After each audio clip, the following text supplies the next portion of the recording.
Boa noite, meus amigos. Estamos aqui de volta. Como sempre, começamos invocando a Santíssima Virgem Maria e o Santo Padre Pio de Pietrelcina, para que roguem a Deus que nenhuma injustiça se cometa nesse programa.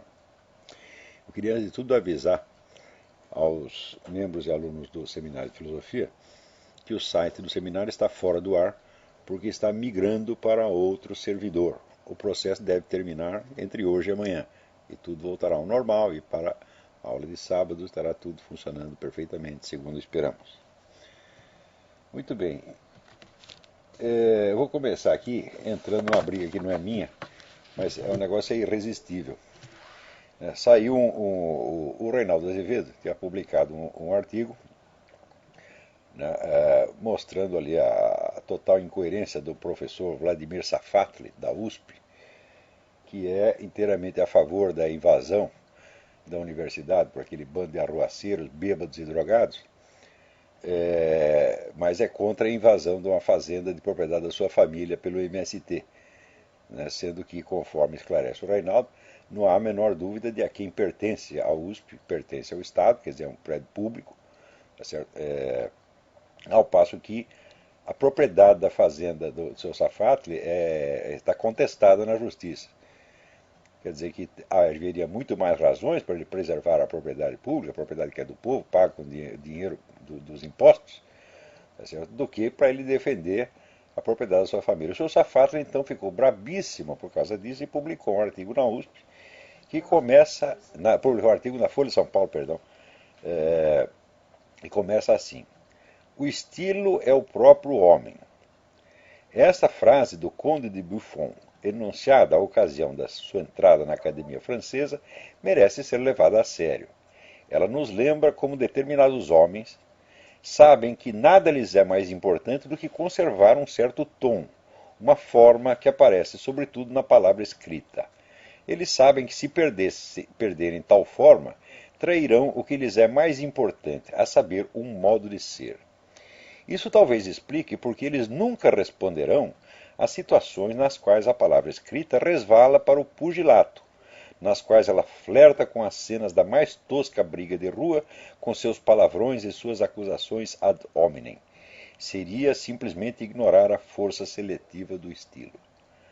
Então, bom, em primeiro lugar, né, dizer que a frase do Conde de Buffon merece ser levada a sério é um truísmo, evidentemente, porque esta frase é levada a sério, né, há muitos séculos, é uma das frases mais comentadas do mundo, tá certo? Existem livros inteiros escritos sobre ela, existe toda uma tradição de estudos estilísticos fundado nessa frase.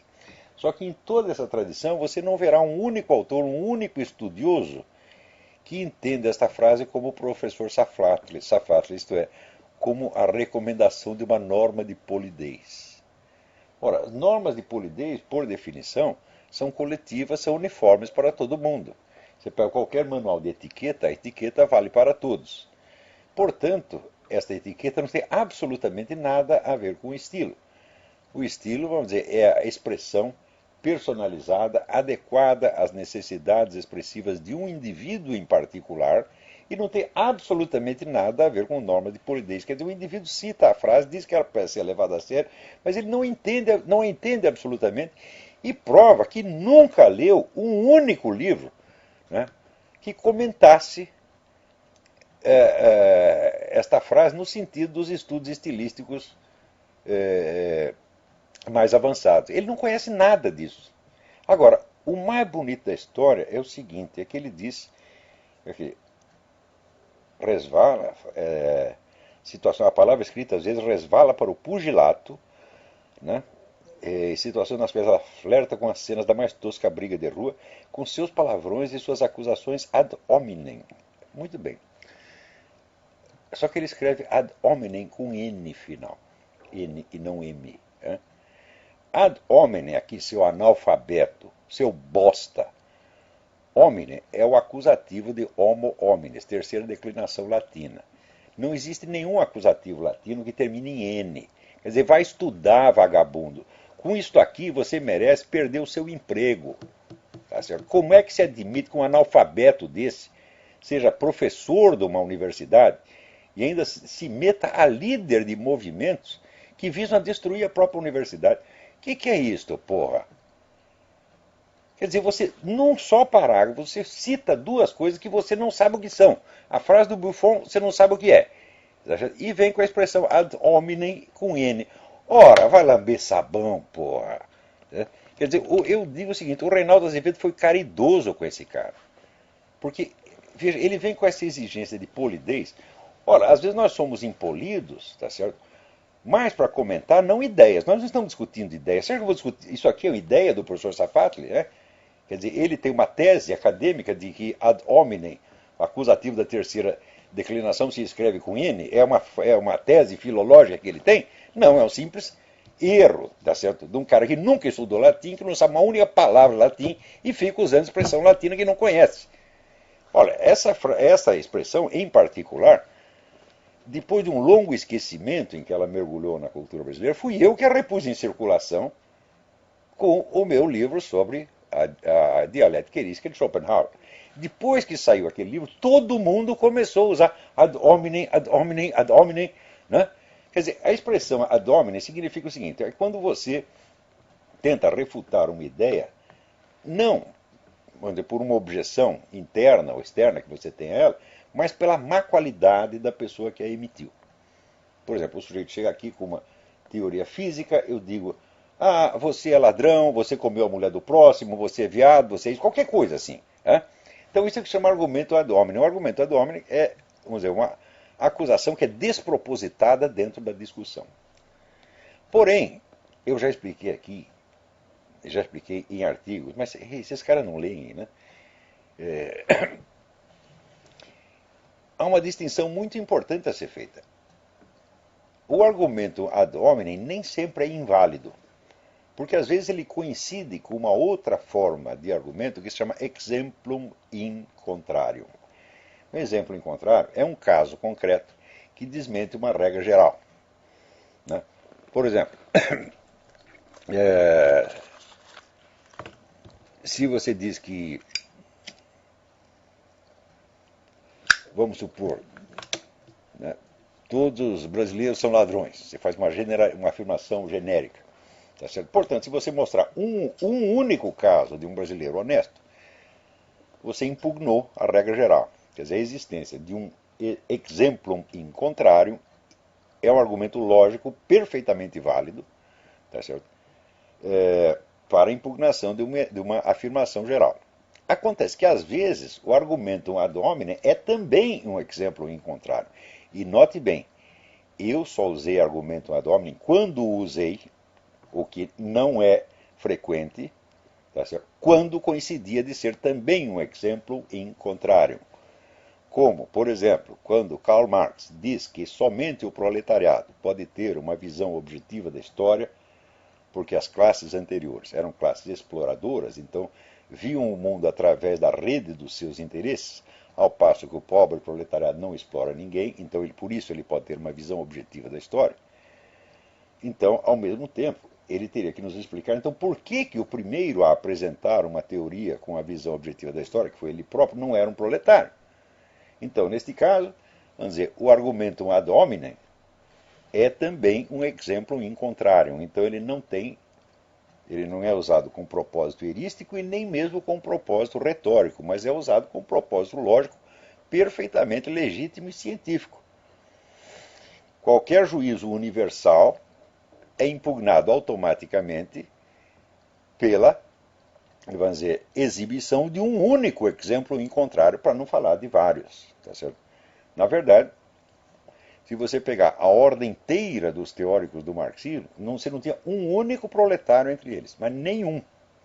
Tá certo? Então, quer dizer, como é que é o proletariado que tem a visão objetiva da história, se aqueles mesmos que estão levando ao proletariado essa visão objetiva não são proletários eles próprios. Então, a realidade da vida dessas pessoas desmente a regra geral que eles estão anunciando. Por quê? Porque ela é um exemplo em contrário que impugna essa regra. Tá certo? Então,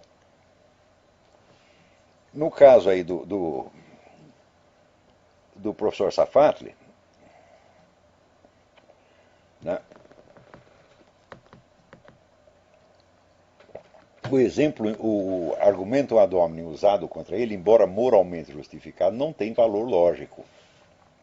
Quer dizer, o professor Safad, o fato do professor Safad ser um latifundiário e defender a sua fazenda contra os invasores, não impugna necessariamente nenhuma defesa teórica que ele faça da atitude dos estudantes na USP. Mas acontece que esse caso não foi citado para impugnar uma ideia ou um argumento, mas uma atitude política.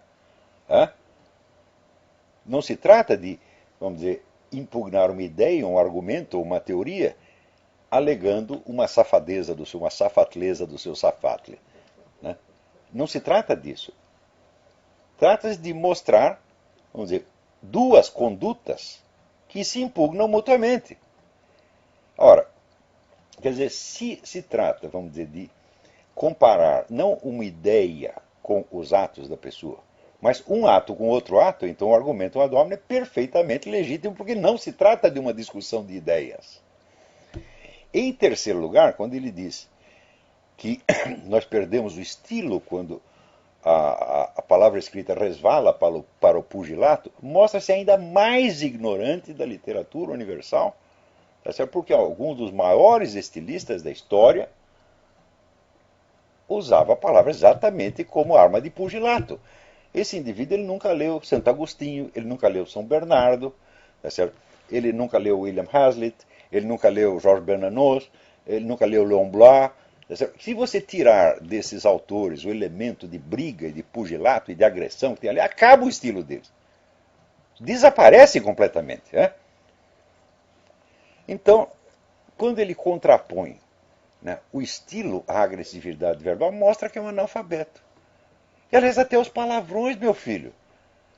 O que seria da obra do Jorge Amado se você retirasse os palavrões? O que seria da obra de Henry Miller se retirasse os palavrões? O que seria da obra de tantos outros, onde esses palavrões exercem uma função expressiva universalmente reconhecida como legítima? Outra coisa, ele não sabe sequer distinguir quando um palavrão é usado, vamos dizer, como expressão imediata de um sentimento, e quando ela é usada de maneira irônica, quando tem duplo ou triplo sentido calculado, quando é usado com aquele distanciamento artístico. Ele não sabe. Porque, olha, todos os palavrões que eu usei por escrito, aqui no programa não necessariamente, mas se algum dia eu usei algum palavrão, quer dizer, eu não me lembro de ter escrito nenhum palavrão. Mas alguma expressão assim mais branda, como pum, por exemplo. O Safado ficou muito bravo porque o Reinaldo falou de pum no elevador. Então, sempre foi usado com distanciamento estético, meu Deus do céu. Mas se os caras não sabem ler, se o cara não sabe nem a terceira declinação latina, que devia ter aprendido no ginásio, e se aventura a exibir uma cultura que não tem, mostrando que é realmente um vigarista. Eu repito, isso é vigarice, seu Safatle. Quer dizer, não se usa uma expressão que não se compreende. Um acadêmico, um intelectual, não tem o direito de fazer isso jamais. E você está fazendo o mesmo parágrafo duas vezes, com a frase do Buffon e com este acusativo latino terminado em N. É preciso ter paciência com essas pessoas. Porém, esta semana teve um negócio mais lindo ainda. Tira um mute.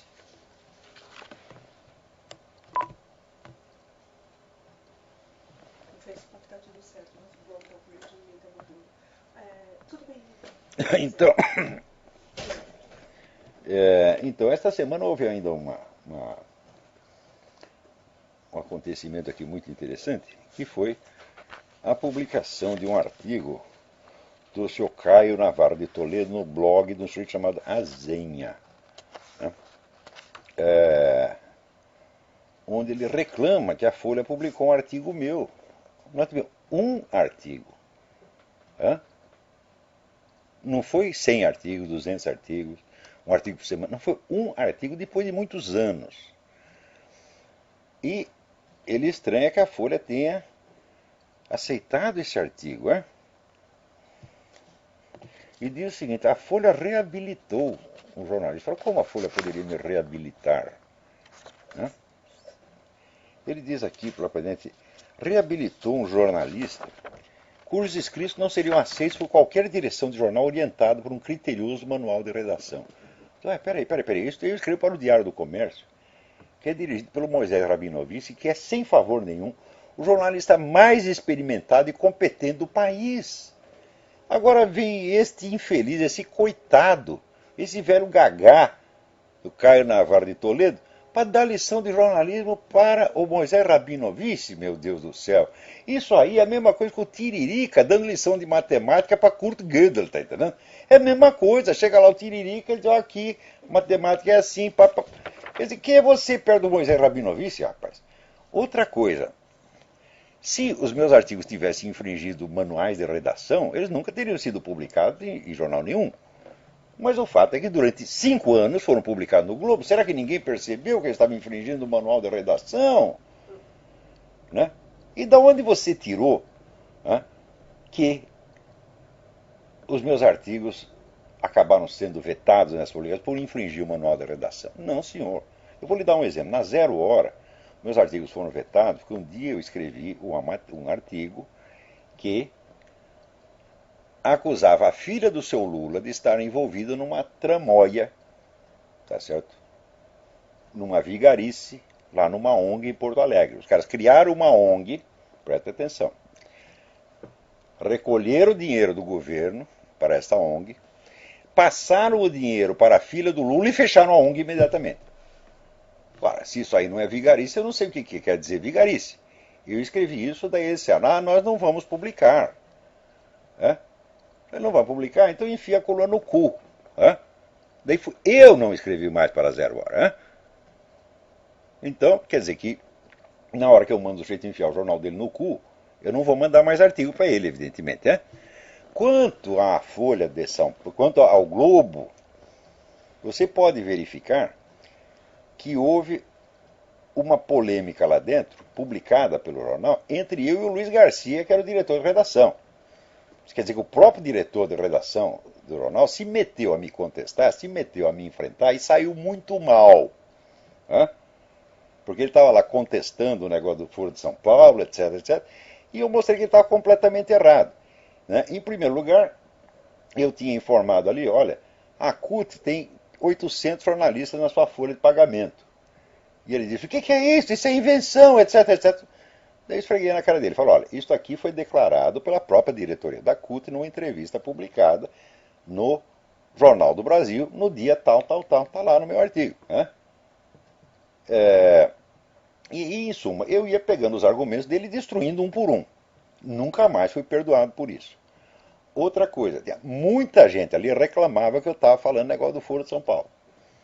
Como ninguém mais falava do Foro de São Paulo, então eu tinha que continuar, tocando no assunto, evidentemente, toda semana. Então começou a haver reclamação disso. Então saí dali por quê? Porque eu estava cumprindo, eu era o único jornalista que estava cumprindo o dever do jornalismo investigativo, que era mostrar aos leitores a existência, a formação e o poder da mais vasta entidade política que já existiu na América Latina, que reunia, àquela altura, centenas de partidos políticos. Quer dizer, como é que uma organização desse tamanho, uma organização bilionária, poderosíssima, que a essa altura já domina 12 países do continente, passa na mídia como se fosse uma coisa inexistente. Então eu reclamava disso, eu insistia. Bom, chegou uma hora que eles não aguentaram mais. Foi por isso, seu Toledo, e não porque infringiu algum manual de redação. Você, evidentemente, não conhece manual de redação. É porque uma das normas é o seguinte, se você vai escrever sobre alguma coisa, pelo menos você se informe. Então, lá vem ele dizendo que... E na época foi exatamente a mesma coisa. Mandei lá um artigo, os caras não quiseram publicar. Eu mandei a merda e, naturalmente, eles me botaram para fora. Quer dizer, você não sabe nada do que aconteceu, mas absolutamente nada, e fica dando palpite aqui. Agora, eu vou até ler aqui um artigo para vocês que eu acabo de mandar para o Diário do Comércio, mas eu não resisto a ler para vocês, vou dar uma prévia aqui para vocês. O artigo é uma introdução a um estudo que eu vou fazer sobre este artigo do Caio Navarro de Toledo. Porque é o seguinte, tanto ele como outros jornalistas de esquerda, ou autores de esquerda, ou até, se quiserem, intelectuais de esquerda, Agora pegaram a moda. A moda é dizer o seguinte: o Olavo não expõe argumentos, ele só xinga. Só tem argumento ad hominem, né? Teve um que disse: eu li os livros dele e lá não tem nada, só tem acusações ao PT. Você vê, eu sou mesmo um gênio, porque eu consegui, por exemplo, tá nas livrarias a minha história essencial de filosofia, que são 32 DVDs e fascículos. Né? 32 fascículos e 70, 80 páginas são o equivalente a 12 volumes. Quer dizer, escrevi uma história da filosofia inteira em 12 volumes e só falei do PT. Não é um negócio fantástico? Né? No livro que eu escrevi sobre Aristóteles, sobre a teoria dos quatro discursos, eu não falo nada de Aristóteles, só falo do PT. Né? O Jardim das Aflições, que é uma história da evolução da ideia de império no Ocidente. Eu só falo do PT. Eu estou falando lá no tempo de Júlio César, já falava do PT, porra. Quer dizer, os caras falam isso. Quer dizer, então, e esse mote tem sido tão repetido. O Olavo não tem argumentos, ele só usa agressão pessoal. Está tão repetido, né, que eu digo, bom, isso é evidentemente uma campanha de difamação. Ô, seu Toledo, você merece um processo por causa disso. Porque meus artigos têm mais análises, mais argumentos, mais informações do que tudo que você escreveu ao longo dos últimos 20 anos, meu Deus do céu. E ele diz o seguinte também aqui: não cabe examinar o caráter e o significado do panfletarismo arquiconservador desse senhor. Quer dizer, 2 vezes ele diz que não vai examinar. Eu digo, peraí, isso quer dizer que você não vai examinar os meus argumentos? Você não vai apresentar argumentos contra mim? Quer dizer, se você se recusa a argumentar, e daí você deduz que quem não tem argumento sou eu só posso concluir que você está louco, porque isso é delírio projetivo. Quem não está apresentando argumento é você. Aliás, você diz que não vai apresentar. Né? E em segundo, ele diz assim: temos, eles querem no plural majestático, como Luís XIV, nós, né, Luís XIV, né, eu tenho horror de quem escreve em plural majestático, horror. E eu, antigamente, 30 anos atrás, escrevi umas coisas com plural majestático, depois eu li e vomitei. Né? E, então, a partir da reedição de um dos livrinhos meus daquela época, eu fiz um prefácio lá pedindo perdão para os... Né? Eu digo, quem está escrevendo aqui? Isso aqui não é nós, isso aqui é apenas eu, pô, não tem ninguém mais por trás de mim. Eu não sou uma pessoa plural, eu não sou muitas pessoas, talvez até gostasse de ser, mas não sou. Tá certo? Então, eu pedi desculpas e prometi que nunca mais faria isso. Né? Eu tinha ficado viciado nisso porque eu estava lendo muito René Guénon e ele usa o plural majestático, nós, No caso dele ainda tem alguma razão de ser, porque ele está escrevendo em nome de uma entidade esotérica, né, islâmica. Então eu falo, bom, pode usar nós. Mas você lê muito aqui, você fica viciado nessa porcaria. Então está aqui os senhores, né, Caios Navarros de Toledo, né, dizendo aqui: temos nítida consciência da pertinente questão crítica que a nós seria feita caso cometêssemos esse desatino. Examinar os trabalhos do filósofo de província não seria pura vacuidade intelectual ou render-se ao seu jogo? É de fato, é render-se ao meu jogo, claro. Se eu estou apresentando um argumento que você não concorda e você quer refutar, você evidentemente está jogando o meu jogo. Qual é o meu jogo? O meu jogo é o seguinte: eu argumento e você cala a boca porque você não sabe o que responder. O jogo é o seguinte: eu bato e você apanha. Como foi com Leandro Conder, como foi com Márcio Moreira Alves, como foi com a Laura Café, como foi com Emir Sader, como foi com todos os intelectuais de esquerda, de uma geração até mais preparada que a sua. Tá certo? A sua não, porque você pertence à mesma deles, mas do que a do Vladimir Safatli, por exemplo. Né? Então, todos os que decidiram me enfrentar saíram muito mal. A geração seguinte, os mais novinhos, mas também alguns dos mais velhos, como o próprio Toledo, decidiram: não vamos responder mais. Não vamos prestar atenção, não vamos conceder a ele a honra do argumento. Eu digo: escuta, você não me concede a honra do argumento, mas você me concede a honra de fazer uma abaixo-assinado de 5.000 pessoas? Quer dizer que porque escrever um artigo vai dar muito trabalho, você tem o trabalho muito maior de você mobilizar 5.000 pessoas? Né? Ele está dando a impressão aqui: não, esse cara escreve tanta besteira, é facílimo de refutar, nem vale a pena. Digo: mas se é tão fácil, por que não o fazem? Porque todos que se meteram a fazer, inclusive Luiz Garcia, que aqui era o meu próprio chefe no Globo, é um comunistão histórico. Então, todos se deram muito mal.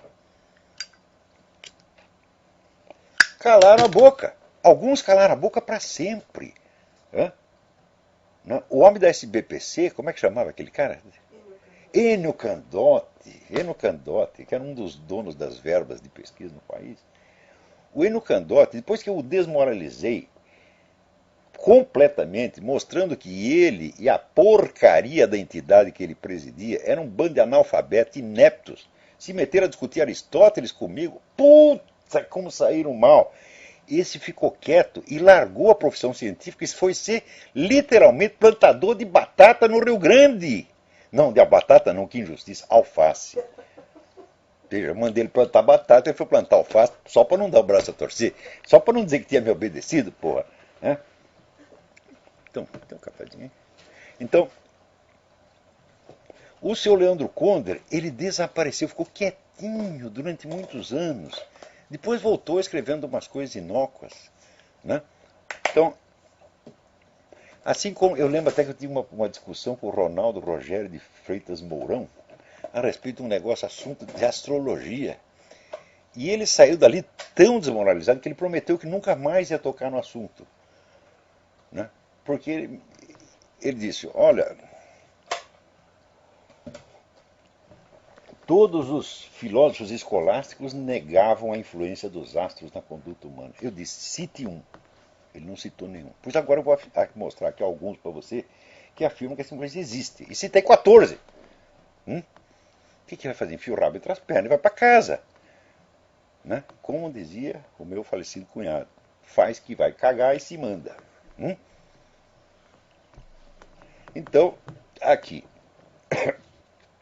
o seu Toledo, quer dizer, vocês estão aí em milhares. Mesmo juntando esses milhares, vocês não conseguem refutar uma coisa que eu disse. Nunca conseguiram. Então eles fazem de conta que essa coisa não existe. Falam, não, ele não tem argumentos, ele só xinga. E isso vocês vão continuar repetindo essa mentira idiota, que vocês sabem que é mentira.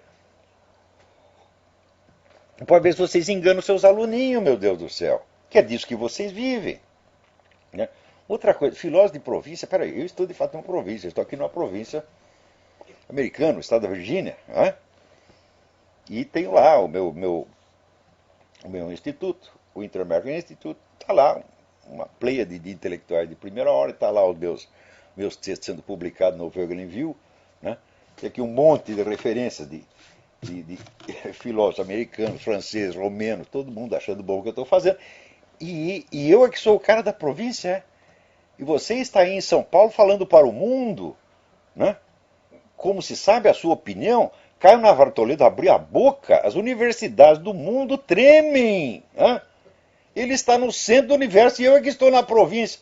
Ora, porra! O que é isto?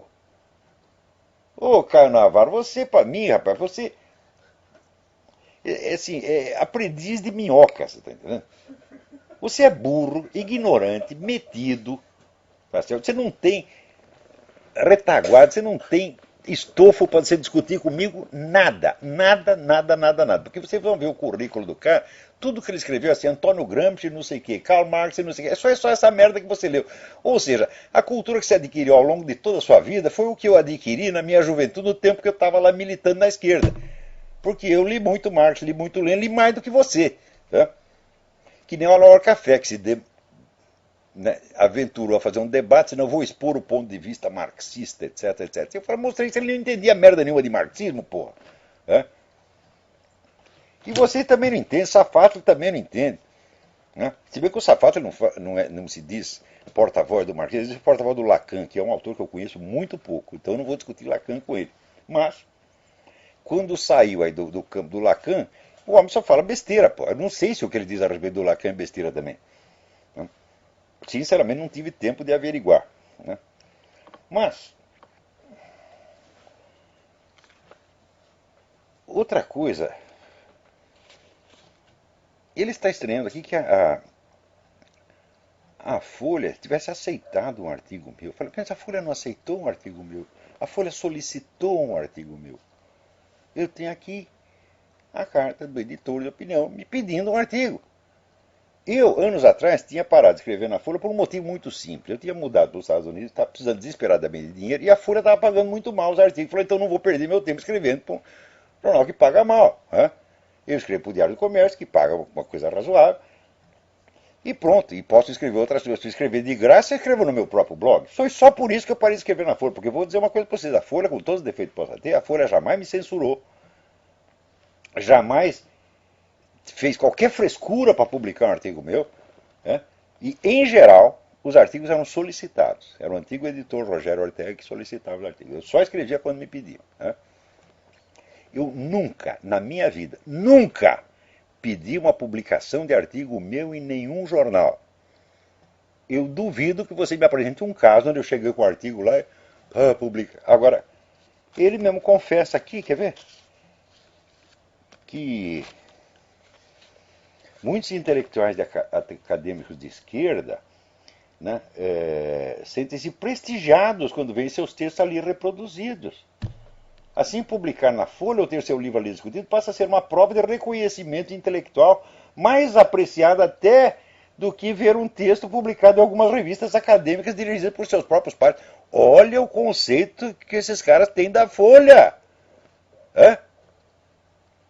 Quando eu, meu filho, quantas vezes eu escrevi na Folha para falar mal da própria Folha? Mostrando para mim, o seu jornal é uma merda como qualquer outro jornal brasileiro, é tudo ruim. Se você somar a tiragem de todos os jornais brasileiros, hoje, ela é a mesma dos anos 50. Esse pessoal não sabe fazer jornal, meu Deus do céu. Desde que os comunistas invadiram a redação, os jornais simplesmente pararam de vender. A Folha, quando vende 300 mil exemplares, é assim, é uma festa. 300 mil exemplares aqui é jornal de província, meu Deus do céu. Então, o fato é o seguinte, a população brasileira quadruplicou, o analfabetismo praticamente desapareceu, a criança fora da escola não tem mais, tem vaga sobrando, e, no entanto, os jornais continuam vendendo a mesma coisa. Não tem jornal hoje que possa competir com o antigo Diário da Noite, ou com a antiga Tribuna da Imprensa, ou com a antiga Última Hora, tá certo? Ou com a revista O Cruzeiro, tá certo? Que vendia 1 milhão de exemplares. Falei, cadê? Cadê o seu 1 milhão de exemplares? Com uma população 4 vezes maior. Então significa o seguinte, esta putada que está dirigindo o jornal não sabe fazer jornal. Porque, meu filho, se eu estivesse dirigindo o jornal, coisa que para mim seria o flagelo, seria o mau castigo, eu ter que trabalhar numa redação de novo. Porque depois que eu parei de trabalhar na redação, comecei a trabalhar de freelance, eu toda vez que entro numa redação eu passo mal. Porque eu entro lá, parece que a energia baixou. Então, mas vamos supor, se eu dirigir o jornal, o negócio venderia 1 milhão de exemplares brincando. Todo dia. Agora esses caras não sabem fazer. Por desgraça que eles fizeram na diagramação, no desenho dos jornais, porque o Alberto Dines foi lá no Jornal do Brasil e copiou a diagramação limpa, clássica e serena de alguns jornais americanos. Então os jornais ficaram parecendo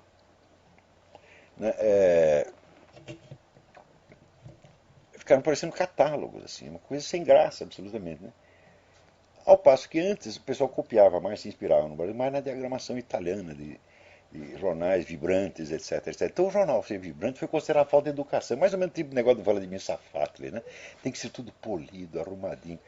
Daí os outros jornais começaram a imitar a porcaria do Jornal do Brasil e ficaram todos iguais, inclusive a Folha, Qual é o jornal que é exceção? Veja a capa do Diário do Comércio, que é uma maravilha. Cada capa do Diário do Comércio é uma obra-prima.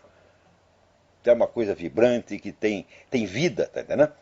Então, eles acabaram com isso. Bom, o jornal, evidentemente, perdeu público. E até hoje eles não perceberam o que foi isso. Eles adotavam a diagramação, que era o seguinte. A diagramação tem que ser equilibrada, Então, todas as matérias têm do mesmo tamanho, as chamadinhas na capa tudo do mesmo tamanho. E a diagramação era feita com antecedência. Então você tem que fazer o texto exatamente naquele tamanho, sem uma palavra a mais. Então a camisa de força. Isso acabou com o jornalismo, meu Deus do céu. E até hoje os caras não fizeram as contas para perceber por que os jornais no Brasil não aumentam a tiragem. Então, é isso aí. Agora você fala de manual de redação, meu filho. Ora, meu, que é isto, porra, né? Então, bom, mas eu vou ler aqui um negócio para vocês. Mas antes eu queria comentar um episódio aqui importantíssimo, que foi, você sabe que a Rede Canção Nova cancelou lá os programas, né, do Gabriel Chalita, do Edinho Silva, né, e outros políticos que estavam lá. Então, em primeiro lugar, a Canção Nova tem que fazer isto, porque é o seguinte, há um decreto do Papa Pio XII, que foi confirmado pelo Papa João XXIII, de que o católico que colabore com partidos ou movimentos comunistas está automaticamente excomungado.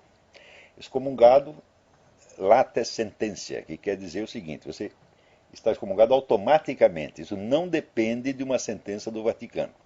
E ainda está complementa, late sententia à disposição do Vaticano. O que quer dizer isso? Você está excomungado automaticamente, mas a sentença pode ser suspensa pelo Vaticano se você solicitar. Portanto, a excomunhão não depende de uma sentença do Vaticano, porém, a suspensão da excomunhão depende. Então o negócio é gravíssimo. Ora, isso quer dizer que o número de excomungados que tem na Igreja Católica é fantástico, e que eu saiba, nenhum deles pediu a suspensão da excomunhão até hoje. Não é isso? Então, pessoas como Frei Beto e Leonardo Boff nunca foram expressamente excomungados, mas estão excomungados. O Lula está excomungado. O pessoal do PT todo está excomungado. Ora, o pessoal da Canção Nova, o bispo lá, se tocou, falou, peraí, não vamos fazer isso, nós estamos colaborando com o movimento comunista, isso não pode fazer. Agora, o que aconteceu em seguida? O Ministério Público está investigando a concessão da Canção Nova e já ameaçando suspender a Canção Nova. Isso quer dizer o seguinte, que a Rádio Católica é obrigada a transmitir programas anticatólicos, programas pró-comunistas, pró-abortistas, etc, etc. Senão nós fechamos. O que é isso aí? Isso é ditadura comunista, meu Deus do céu. Ou vocês não estão percebendo? O Brasil já está sob uma ditadura comunista informal. Porque você veja, num jornal, aqui o próprio seu Toledo reconhece que há uma multidão de intelectuais e acadêmicos de esquerda escrevendo na Folha de São Paulo.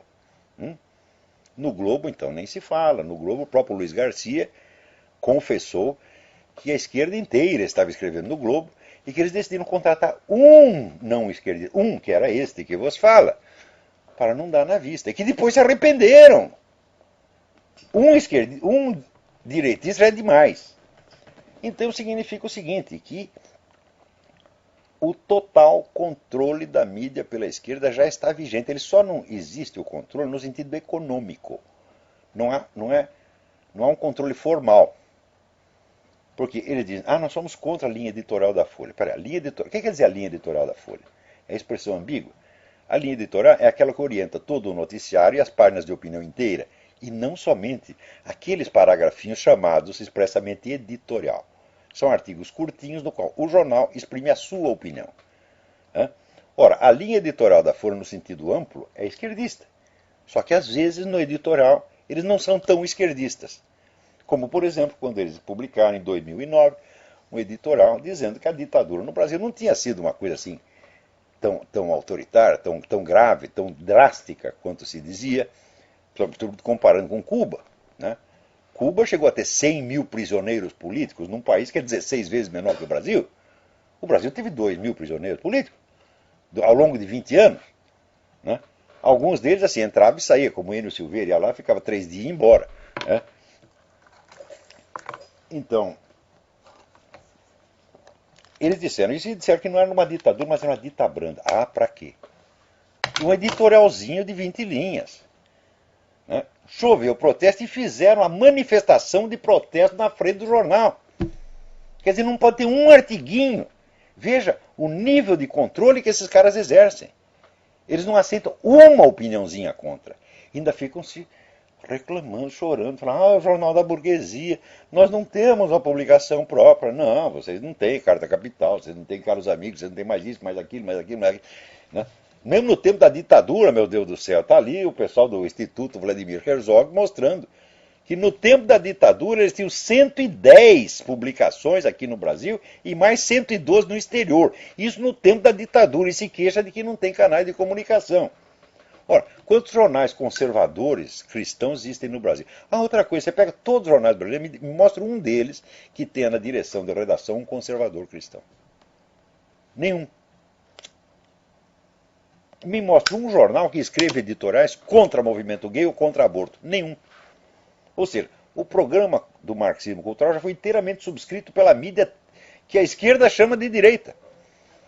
Então significa o seguinte, eles têm o poder sobre a mídia, só que não é o poder total ainda. Então o que eles fazem? Estão aí criando um encontro para discutir meios de controle da mídia, coisa promovida pelo seu Franklin Martins. Então, no Brasil, são os jornalistas que querem acabar com a liberdade de imprensa. Por quê? Porque a classe jornalista foi profundamente penetrada pelo Partido Comunista, pela AP, pela VAR Palmares, por todas as entidades terroristas, e os caras estão lá ainda, são os mesmos. No tempo da ditadura, você não tinha um jornal dirigido por gente de direita, nenhum único. Era aqui. A quem mandava no Jornal da Tarde era o Mino Carta, quem mandava no Globo era o Luiz Garcia, né? Quem mandava na Folha era o Cláudio Abramo, trotskista histórico, e assim por diante. Então, quer dizer, já no tempo da ditadura já mandava, agora um mando muito mais e ficam choramingando que a mídia pertence à burguesia. Então significa o seguinte, você não está dizendo que essa mídia é realmente direitista. Você está dizendo apenas que ela pertence à burguesia. Embora você já tenha acesso total, você tenha um controle total do espaço, mas essa coisa ainda pertence ao seu Otávio Frias, a não sei quem, aos Marinho. Isso você não quer isso. Você quer o controle da empresa e não somente do conteúdo do jornal. É isso que eles estão fazendo, meu Deus do céu. Né? Então, será que dá tempo de eu ler isso aqui? Então, olha, e também vocês têm que lembrar o seguinte, quem botou essa gente para fora da Canção Nova foi a mobilização da massa dos fiéis. Meu Deus, já está na hora dos cristãos no Brasil tomarem consciência de que eles têm poder. Nós somos muito mais do que eles, porra. É uma questão de organizar esta massa e fazer a voz dela ser ouvida. Não é só em eleição, não, porque eleição é de 4 em 4 anos, meu filho. Você tem que ir para a rua, você tem que esbravejar. Você vê esses caras, eles fazem manifestação até contra um editorial que o jornal publicou. Agora, quando eles se mobilizam, vamos dizer, para fechar uma rádio, porque a rádio não quer conversa comunista lá dentro, o que nós fazemos? Nós temos que nos mobilizar, ir lá na frente do Ministério Público e dizer, não, vocês não vão fazer isso não. Vocês não vão averiguar merda nenhuma, a concessão vai continuar como está. E tem que fazer que nem o pessoal do Occupy Wall Street, ué. O pessoal do Occupy Wall Street fala, se não fizer o que nós queremos, nós vamos tocar fogo, nós vamos soltar coquetel molotov, nós vamos matar vocês. Ora, esta é a linguagem polida, é o estilo que o senhor Vladimir Safatli gosta? Ele alguma vez reclamou que as pessoas falam isso? Ele reclama do tom que aqueles arruaceiros da USP falam? Ameaçando bater, matar, tocar fogo, destruir tudo. Não só ameaçando, como fazendo. Você vê as fotos de como a USP ficou depois que eles saíram de lá. Como é? Ainda ameaçaram de morte o Reinaldo Azevedo. Quer dizer, é este... O sujeito ameaça o Reinaldo Azevedo de morte e você quer que ele responda polidamente, seu filho de uma puta. Quer dizer, é isso, o sujeito vem, bate em você, te agride, te difama, tá certo? Te ameaça, te marginaliza e quer que você responda com polidez. Quer dizer, é uma coisa, uma prepotência inumana, seu safado. E vem aqui que eu digo a mesma coisa para você. Também faço para você a mesma promessa que eu fiz para o Quartinho de Moraes. Quer discutir comigo? Eu pago uma passagem para você vir aqui para os Estados Unidos. Tiro no meu bolso e pago para você vir aqui. E nós gravamos a discussão. E você vai ver que você sai aqui de 4 chorando.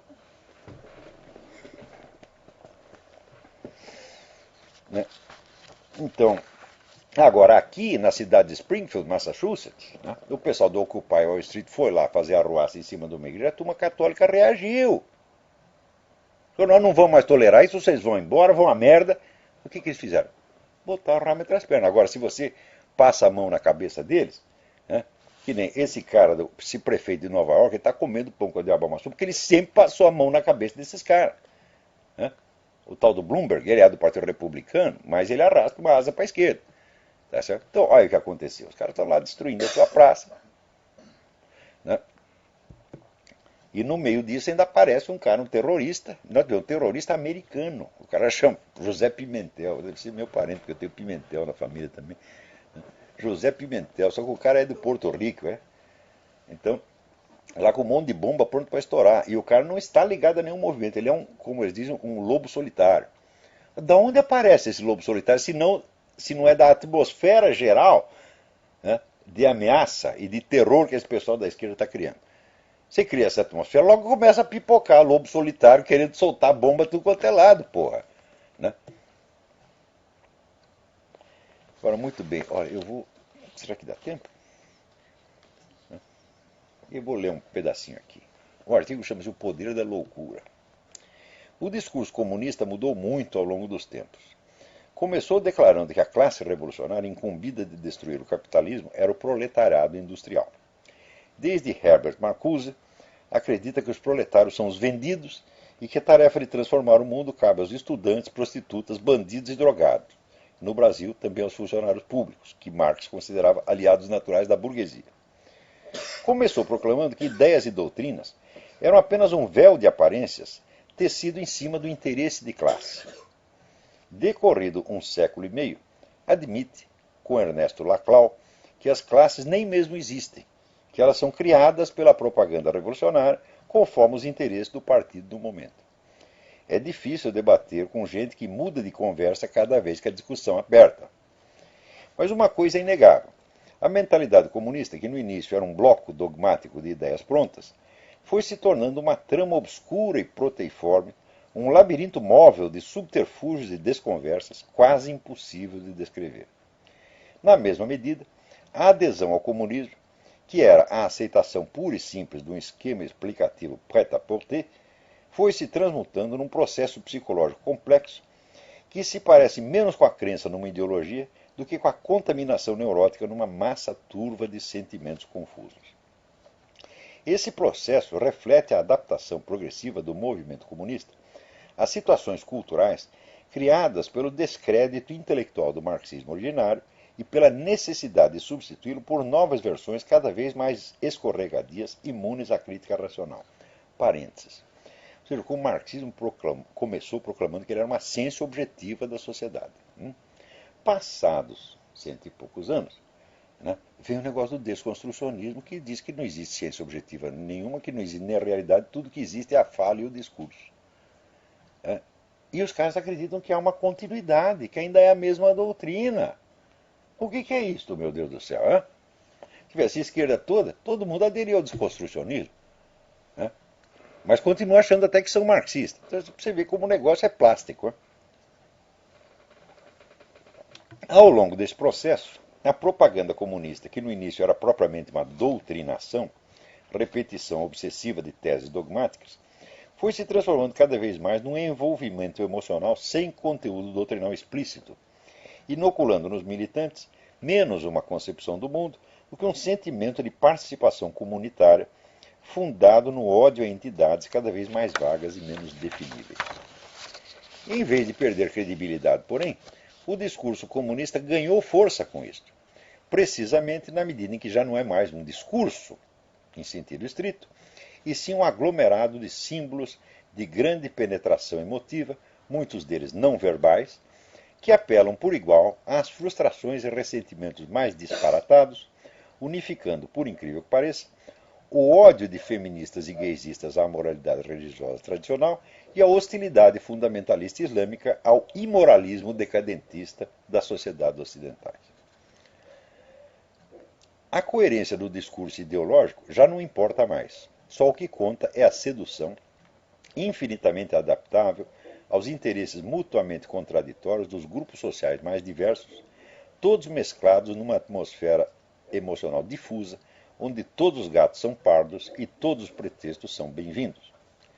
Por isso mesmo, a mente dos comunistas individuais, especialmente daqueles que atuam publicamente como intelectuais, foi se tornando cada vez mais complexa e inapreensível, suas falas cada vez mais elusivas e escorregadias, ao ponto de que suas opiniões já não podem ser discutidas, apenas analisadas como sintomas de um estado de espírito nebuloso que elas não expressam diretamente, apenas insinuam por entre sombras, como na linguagem dos sonhos. A coesão de um discurso pode ser interna ou externa. No primeiro caso, as partes estão unidas umas às outras por um vínculo lógico. No segundo, pela referência a um conjunto de fatos ou coisas reconhecíveis. As duas formas de coesão podem vir articuladas quando a coerência interna do discurso busca refletir com fidelidade um conjunto de relações objetivas. Mas há ainda uma quarta possibilidade. O discurso nem é coerente consigo mesmo, nem reflete adequadamente uma realidade, nem articula essas duas exigências, mas continua exercendo, ao menos sobre certo público, um efeito persuasivo, como se realizasse perfeitamente e simultaneamente as duas modalidades de coerência. Isso acontece quando, sob a aparência de defender ideias ou expor fatos, ele não faz realmente nem isto nem aquilo, mas expressa apenas o sentimento de identidade do grupo social a que se destina. Como aí as ideias e fatos já não interessam por si mesmos, mas apenas como símbolos evocadores de certas reações emocionais, tudo o que o discurso precisa para que o aceitem como veraz e coerente, sem ser uma coisa nem a outra, é usar os símbolos corretos, capaz de despertar automaticamente as respostas instintivas desejadas. Para isso, evidentemente, esses símbolos têm de ser de uso geral e corrente no público-alvo, têm de ser lugares comuns, chavões, frases feitas, clichês. Uma linguagem de clichês pode ser usada deliberadamente, com arte e técnica, por um demagogo ou propagandista hábil, dominador dos meios de manipular as emoções do público. Mas também pode acontecer que, usada em excesso, ela se dissemine ao ponto de usurpar o lugar das outras formas de discurso, tornando-se o linguajar geral e espontâneo, o modo de pensar de todo um grupo falante, de toda uma coletividade de intelectuais. Neste caso, a intenção de manipular torna-se praticamente inconsciente. O que era demagogia torna-se uma forma de inocência perversa, cujo praticante já não pode enganar os outros senão na medida em que se engane a si mesmo. A mentira deliberada desaparece do horizonte de consciência e se transmuta em fingimento histérico, constantemente reforçado pela autopersuasão compulsiva, em que a falsidade absoluta dos pretextos alegados contrasta pateticamente com a intensidade real dos sentimentos que despertam. O processo culmina num estado de completa alienação, em que vidas inteiras se constroem sobre a ignorância radical das condições objetivas que as fundamentam. Quanto mais vasto o grupo social envolvido nesse jogo de teatro, mais vigoroso o reforço que cada um dos atores recebe de seus pares. Na mesma proporção, vai-se ampliando a permissão para que a prática costumeira da incoerência e da falsidade